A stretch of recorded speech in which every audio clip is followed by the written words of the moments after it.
ကျွန်တော်ဖတ်ဖို့တဲ့စာလေးတစ်ခုရှိတယ်ဗျကိုထက်တပားသူကိုပြောသေးနေတာက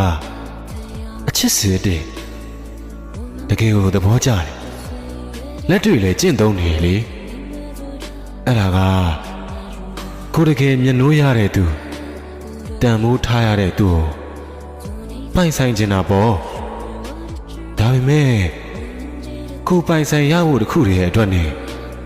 အတ္တတွေမဆန်ချင်ဘူးလေကိုကတန်မိုးထားရတဲ့သူဆိုတော့ကိုထက်ပို့ပြီးတော့ပျော်စေခြင်းနဲ့အဆင်ပြေစေခြင်းနဲ့တကယ်အချစ်စစ်မှာကိုကသူ့ပျော်နေတာပဲမြင်ချင်တာလေးဆိုတဲ့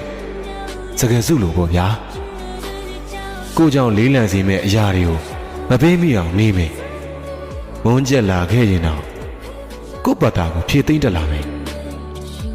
လိုအပ်တဲ့အချိန်ဒီမှာလိုအပ်တယ်လို့နေပေးမယ်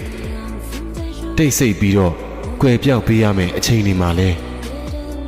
ကွယ်ပြောက်ပေးတဲ့ကွယ်ပြောက်ပေးရမှာပဲကိုယ့်ရဲ့ချစ်ချင်းမေတ္တာတွေကစေတနာမှန်ပြီးတော့ဂျိုးသားနေတန်မိုးထားခံရတဲ့သူဟာအလိုလိုပျော်ရွှင်လာမှာပါပျော်ရွှင်ပါစေလို့လေအမြဲတမ်းဆုတောင်းနေတာပေါ့